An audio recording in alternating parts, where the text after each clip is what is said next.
Hi, welcome to Basement PC, where hardware hits different in 2024. It really does hit different in 2024. Um, this is the first video in a series, Hardware for the Masses, where we're going to do some builds for normal people, normal price points, and we're not going to show off any fancy stuff, no smoke and mirrors. We're just going to build honest computers that normal people can build. You know, this isn't the kind of stuff that you see at CES. This isn't the high-end fancy whatever that you see advertised all over YouTube. This is normal stuff that you can build that'll give you good performance. We're going to focus on the best value for the money, price to performance, not necessarily pretty RGB and aesthetics. We're going to focus on hardware that has the most capability and features, and we're going to build for a specific use case. I have some different types of builds. Today we're going to be doing gaming focused. That's 1440p, which seems to be kind of the standard nowadays. And we have a budget of $1,500. I feel like that's kind of the price point that the majority of people building gaming rigs are at. That's generally about what they have to spend. I'll be doing a budget gaming build later later, and I'll also be doing an XOC enthusiast build as well for the higher end. So this is basically a mid-range build. This is just the average gamer. Probably somebody that has a little bit of overclocking knowledge and, is a little bit of an enthusiast as well. But, this is not designed for the enthusiast. If you watch people like Buildzoid or Frame Chasers or any of those type of guys, this is not geared towards those type of people. That would be the XOC enthusiast build. This is average gamer, normal person, works 40 hours a week, comes home, plays games.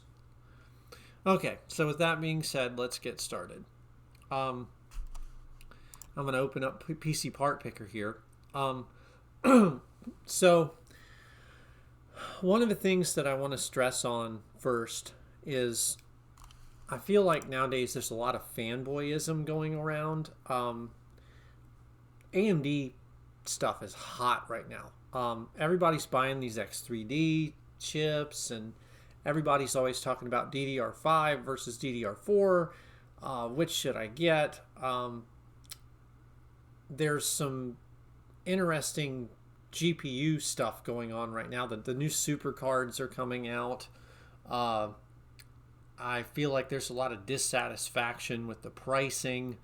There's a lot of dissatisfaction with 40 series GPUs in general.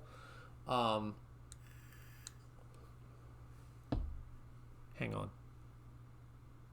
Okay. We're going to dive into some of that as well. And I'm going to try to, cut through some of the BS that a lot of the mainstream YouTubers, they're promoting a lot of the newer, fancier hardware. They're not promoting the normal things. They're promoting the latest and greatest. And just because it's the latest and greatest doesn't necessarily mean it's good. There's a lot of people on Reddit now that are posting about, they're recommending a lot of stuff and they've never even used the stuff, tested the stuff, have no experience with that particular piece of hardware that they're recommending. Reddit can really, and people are so toxic. Like they literally just want to flame somebody just because they recommend something. Fanboyism is bad, okay? I drive a Chevy, my wife drives a Ford. No one is better than the other. It's more about the individual model than it is the actual brand. Not everything a particular brand makes is great. Not everything a particular brand makes is crap. There's some really nice ASRock boards and there's some really crappy ones too. Not all ASRock boards are bad. There's some really great Asus boards and there's some really crappy ones too. So stay away from the brand thing entirely. But with that being said, now that we've gotten some of that out of the way, let's get started. We're gonna like I said, this is under $1,500, and it's for 1440p. So we want to kind of hit the sweet spot for 1440p. For instance, a lot of you guys probably play Call of Duty, Modern Warfare 2, Modern Warfare 3. I kind of want to hit that 130 FPS on ultra target. Most of you guys probably gaming on 144 hertz monitors, so you kind of want to be around that FPS level. So the first CPU, well, there's really only one choice here. For the money and for what you're getting, it has to be the 13600K. The reason I say this is because for a strictly gaming build only, not necessarily a gaming / workstation build. This is a gaming build. This is not a workstation. This is not a content creation build. This is a gaming build. Now, obviously you might want to stream some of your games too. That's fine, but this is a gaming centric build. The 13600K, it's under $300. Performance is really good. I'm running a 13600K right now filming this video, so I've actually tested it, and it's what I would recommend.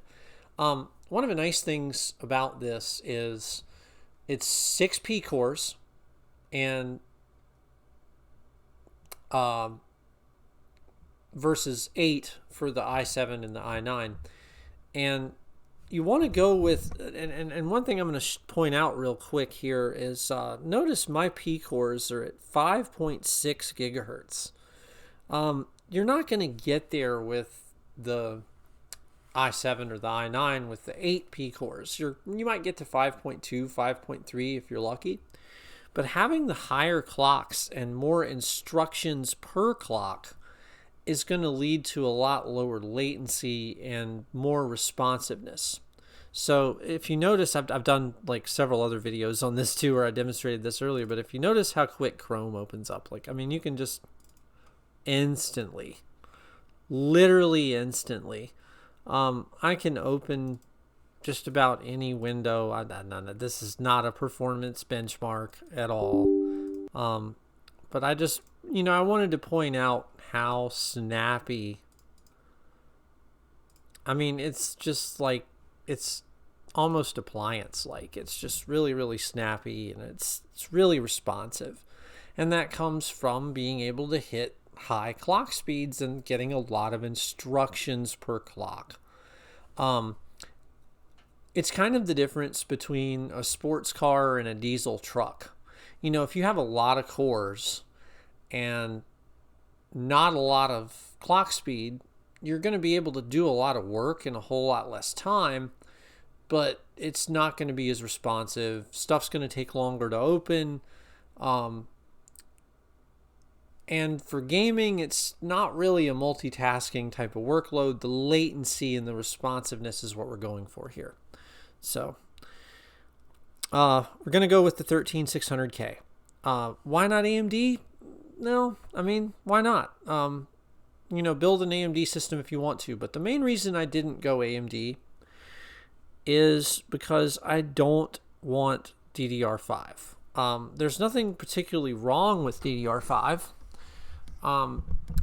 But the fact of the matter is, I don't know how much you've watched BuildZoid's videos. He goes into a lot of memory overclocking videos. I think that's probably 75% of his videos. And there's a lot of videos where he absolutely pulls his hair out trying to tune DDR5. And, this is not an enthusiast build. This is a normal gamer build. So we're kind of going to focus on something that just works with the least amount of frustration possible. We're going to go with DDR4. You probably want to be around 3600. Almost any motherboard can hit that. Ryzen or or Intel. You're not really going to have a problem hitting that. And you want a cast latency of about 16. I'm going to select these timings right here. And 99.9% of the time, if the timings are 16, 18, 18, 36, that's going to be Hynix CJR. Or, you know, something comparable to that if it's Micron, or if it's, well, I don't have to select those timings, but I want to try to find a Hynix CJR kit. A lot of people would be like, well, why not BDI? Well, yeah, BDI is great, but, you know, the problem with BDI is you can't get it in 32 gig kits, and they don't make it anymore. And this, like I said, this is not an XOC build. This is a click XMP on and game build.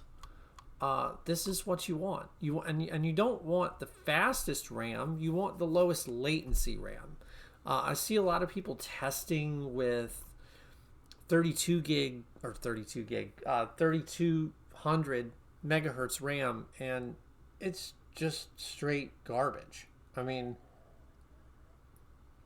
why are the mainstream guys testing with 3200? I just really, that just boggles the mind. And anything above 3600, you might have some issues getting it in XMP. Now see that here, right here, that's 16, 16, 16. That's BDI, most likely. When the timings match like that, that's usually BDI. When you have like 16, 19, that's CJR. If you have timings like this in 16, 22, 22, that's usually DJR. Hynix DJR is the crappier binned version. DJR will usually hit really ludicrous clock speeds. Like you could probably get it to 4800, 5000 megahertz all day long, but you're still going to have really loose timings, and that's not the goal here. This is a gaming focused build. Bandwidth takes a back seat to latency and timings. So, and we don't want BDI because we don't want to pay $300 for a 16 gig memory kit, and we don't want to spend all day tuning it. We just want to click the button and play. So, CJR memory kit, $99. I picked the RGB one. It's prettier. You don't have to pick the RGB one. Honestly, this kit right here is probably going to be the better option. This is a CJR kit. It's the same thing. 1.35 volts. Okay, another thing I'm going to mention. So if you buy anything with a voltage higher than 1.35 volts, that means that the memory chips are stressed. So they're already slightly overclocked if the voltage is bumped up. So you're going to have more overclocking headroom generally if the voltage is low. So if you're at 3600 and you're only at 1.35 volts and you have a cast latency of 16, you've generally got a little bit of overclocking headroom there, and it's going to run cooler. So, and we're still under $100, so you know this is a really good memory kit option. Okay, for motherboard, there's really only one choice, and I really like MSI.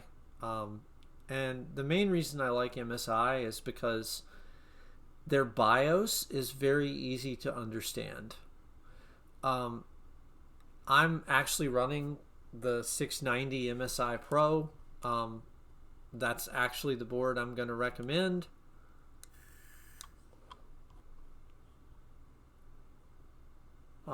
You could also go with the 790 Pro, but I feel like for DDR4, there's no reason to go with 790. Like, there's just not. I don't really see anything you have to gain from going with...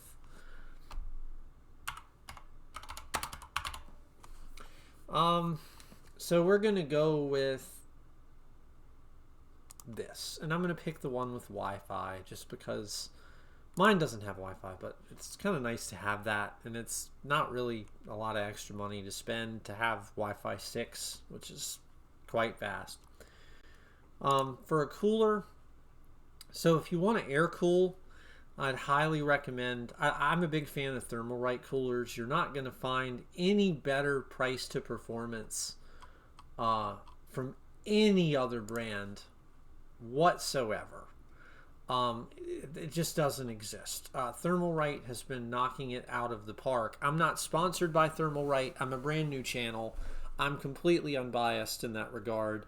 I did a little short video earlier showing the different Thermalright coolers. I'm a big fan of them. They work very well. They're not Asetek designs. They're their own design. They can make them a little bit cheaper that way. You know, to each his own, but Thermalright price to performance is there. So I'm going to go with the Thermalright Frozen Note, $71 for a 360. The only real issue that I have, the pump is right here. You can see the external. This is just a water block. This is not a, it's not an Asetek style cooler. It actually has a pump outside and just a block. The block is actually kind of flimsy, and the bracketry surrounding it's a little bit flimsy, but it's solid enough, and the performance is good, it's reliable, and it's inexpensive. This is actually going to give you better cooling performance than a lot of $200 coolers. And it has a nice little infinity mirror looking thing on it. It looks great. All right, so for storage, we're going to go with, we obviously need a Gen 4 SSD. Gen 5 is completely ridiculous. You're never going to need that kind of throughput just loading a game. If you were doing video editing and encoding, or if you were doing like other workstation type use cases, you might be able to make an argument for Gen 5, but for gaming, Gen 4 is where you want to be. And I'm going to show Crystal Disk Mark right here. I'm hitting 6,000 megabytes a second in Gen 4. Notice this is a Team Group drive. It's one of the more inexpensive drives, and my write speeds are a little bit lower than my reads by a pretty significant margin. The higher end drives, like the Samsungs and the Western Digitals, you're going to have a little bit faster writes. But as far as, is it really worth $40 more to get a little bit more write speed? No, because you're probably not going to notice it. The read speed is what's going to matter, and also the small file read speed, right? Like right down here, the 4K reads and writes. That's what really matters, and that's a really good number. The 4K read and write on this drive is faster than a lot of Gen 3 drives total throughput. This drive is more than adequate. So we're going to go with the Team Group. Team Group stuff is really great for the money. This Cardera Zero Graphene. Oh, wait, that's the 2 terabyte version. Where the hell is it? Now let's just search it.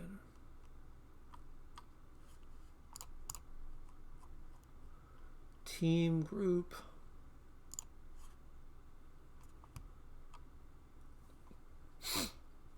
Okay. And we're going to go to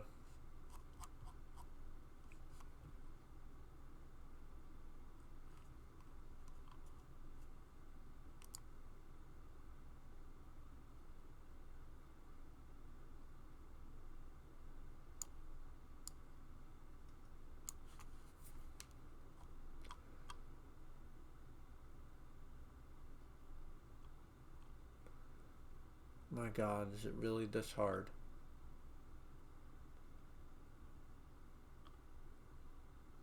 Here we go.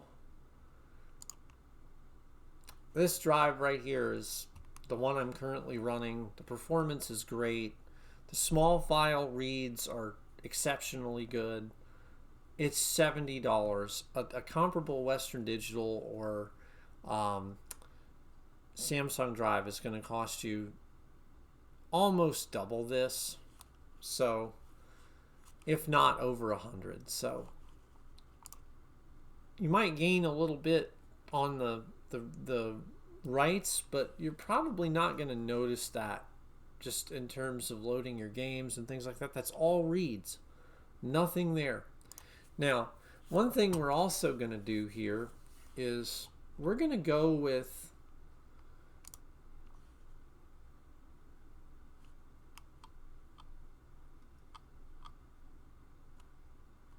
I'm not even going to add the spinning rust. You know, I'll tell you what you need to do. You need to go on Amazon.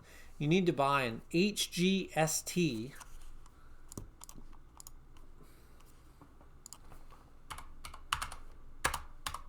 3 terabyte. These drives are really cheap. You can pick them up for like less than $50. Sometimes I see them as cheap as like $40. But this guy right here, I don't, just ignore the 1-star review because these are pretty common. I don't think I searched it right. Hold on, 3 terabyte. Yeah, here we go. Hitachi Ultrastar. These are used data center drives. They're enterprise grade drives. They're really, really tough and reliable. They've got, you know, a few hours on them. They're pulled out of servers. But my God, 3 terabytes for $34. I mean, if you just need a drive to hold your games, this is all you need. And they're excellent. They're a little bit noisy, but they're excellent.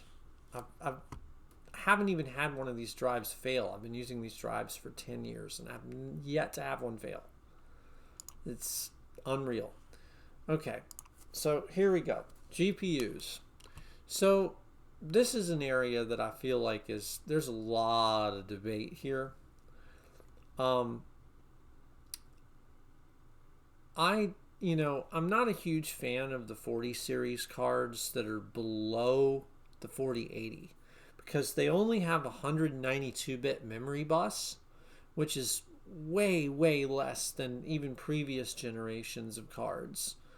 An RX 580 has a wider memory bus than that. That's really sad, but I'm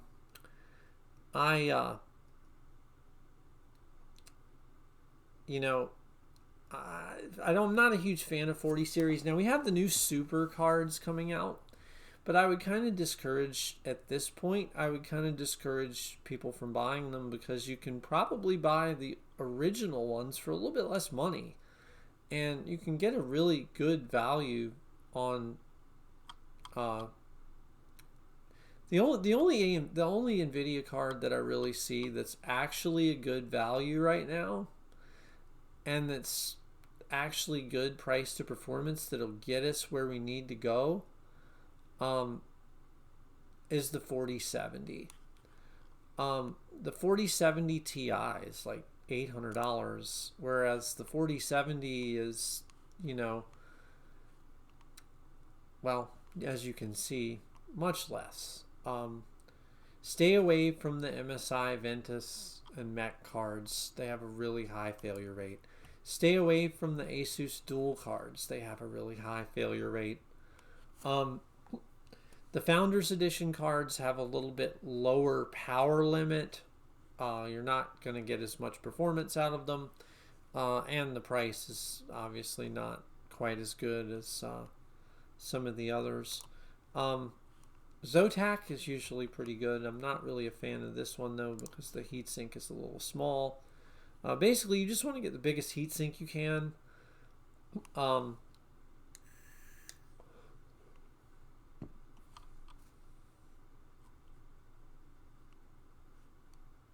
Let's see.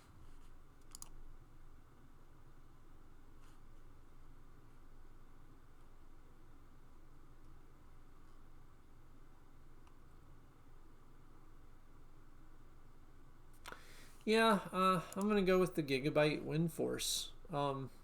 Not the prettiest card by any means, but really good value there. And it has a little bit bigger heatsink than some of those little 2-fan cards like the Duals and the Zotacs. I've have mixed feelings about Gigabyte cards. I've heard some horror stories about Gigabyte cards in the past, but I've heard way more about the cheaper MSI cards. And the nice thing about this card is it's one of the cheapest cards out there, and it's 3 fans and a decent size heatsink. So, you know, I would go with this. For cases, this is not a case video. I am not Hardware Canucks. I do not, you know, this is, I could talk about cases for a month. You know, build it in the case that you want to build it in. I'm a big fan of the Landcool 216. It's $100. It's a case. It does everything a case should do. It holds your computer. And I'm a real big fan of this case because it's so pleasant to build in. There's little things up here on the little removable panels up here on the top that you can fish your wires through. It comes with 2 massive RGB fans in the front. It has great airflow. It'll fit any size GPU. I've got a 6950 XT in mine, and I've got room to spare. Solid build quality. I love Lindley. Jensen, the CEO of Lindley, is awesome. He actually cares about customers, and Lindley makes some really nice products and really good value for the money. I'm also a big fan of the O11 Mini. That's another good option. The O11 Mini, if you go with that, it's a little bit more money. It's like $150, but the nice thing about that is if you want to build something else at a later date, you can build micro ATX, ITX. It's a little bit configurable. You can do some different things with it. But for just a general purpose, everyday case, the Landcool 216 is where it's at. Oh, and the other thing I was going to mention is this panel on the bottom where the power supply goes is removable from the front side. So you can fish your cables through from the front side.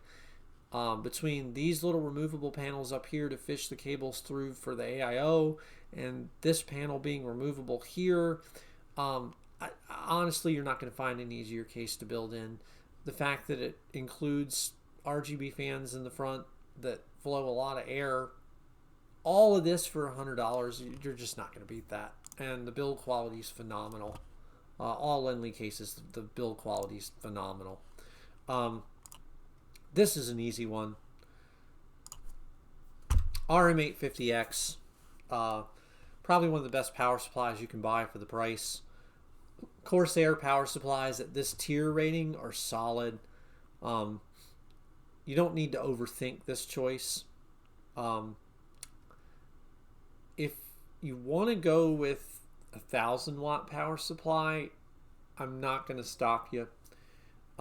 It gives you some upgrade potential, but these Corsair RM power supplies are excellent. This isn't a power supply video either. I could go on and on and on about that. I'll probably do a video about power supplies later in the future. But for the most part, this is just your good, average, ordinary. It works and it's not going to cause you any problems power supply. Corsair RM power supplies, you cannot go wrong with them. And that about brings us to the grand total. Yeah, so we're at right in the budget range that we want here. I don't understand why it's telling me estimated wattage. Like an 850 for this system is plenty. I don't understand what the issue is there, but that's a little bit bizarre. But we don't. Okay.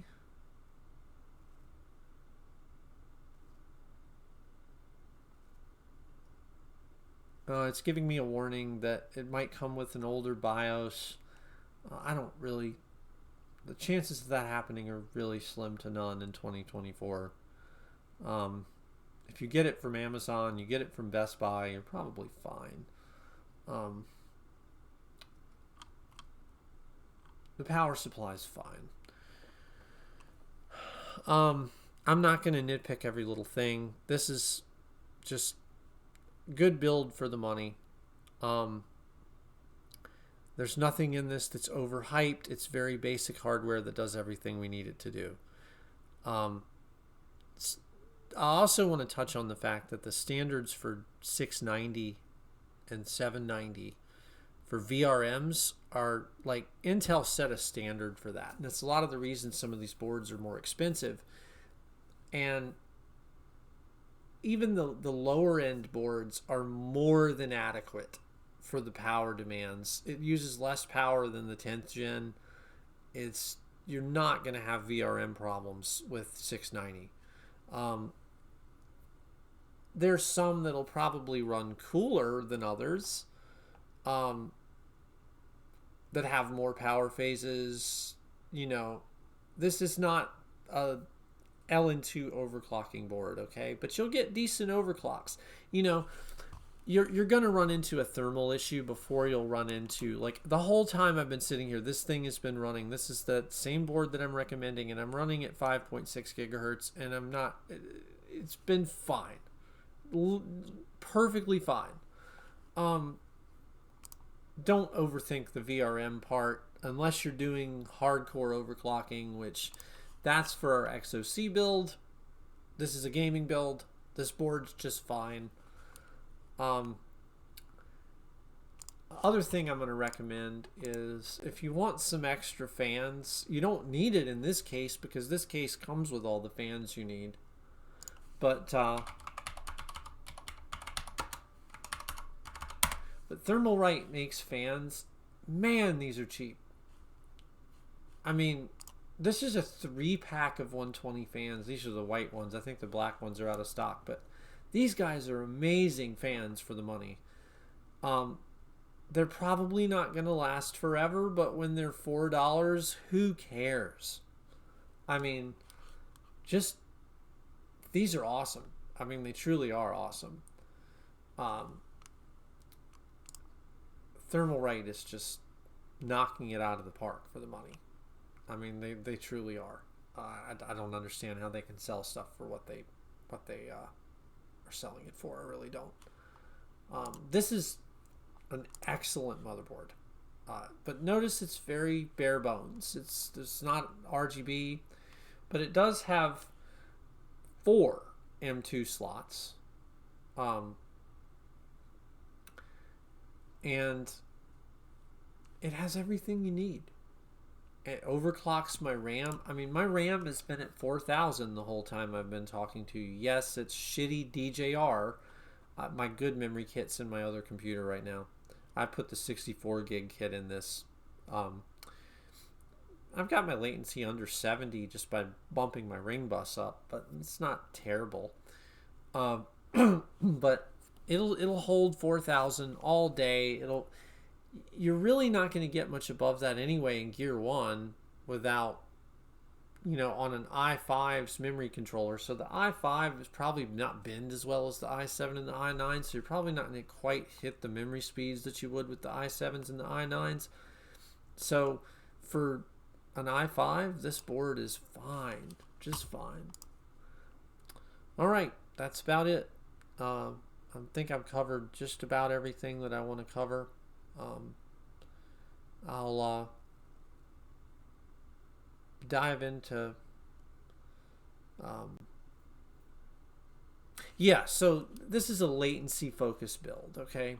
I want to keep the 1% lows as high as possible. A lot of the mainstream channels, they focus on the maximum FPS, okay? We don't want that. We want to get the best experience gaming possible. So we don't want necessarily the highest FPS, but we want really high 1% lows. We don't want any stutters. We don't want any dips. The X3D chips, they'll get you great FPS, but they'll get you horrible 1% lows. I mean, that's kind of the trade-off with the X3D chips, and a lot of people don't know that when they buy them. And you watch all these videos like Jay, Linus, Hardware Unboxed, and they show the max FPS, but they don't show the 1% lows, and they test them all with like crappy 3200 megahertz RAM. Well, for an X3D, RAM's not going to matter, but still, The 1% lows and the actual experience using your system, like I've showed you this one, how snappy and fast this thing is. And just, it's awesome. I mean, it's truly awesome. And I mean, what more do you need at this price point and this level? This system will get you 130 FPS in Call of Duty Modern Warfare 2 all day long on ultra settings. I mean, and it'll probably get you well over 100 in almost everything else. Yeah. So it's the sweet spot, guys. It's all about finding that sweet spot. Find the value for the money. Don't overspend and overthink this crap. This is all it takes. This is really all you need to be a gamer in 2024. You don't need to spend any more than this. Don't waste your money. You know, if you're an enthusiast and an overclocker, that's different. But if you just want to play games, build this. Build this. Seriously. All right, guys. I'm a new channel. I probably suck. If I suck, tell me I suck. If not, I'd appreciate it if you like the video. My God, if you've made it this far, I'd love to just reach through your computer screen and give you a bro hug, man. Like, thank you for sticking with me. Have fun. Enjoy life. Whatever. I'll catch you in the next one.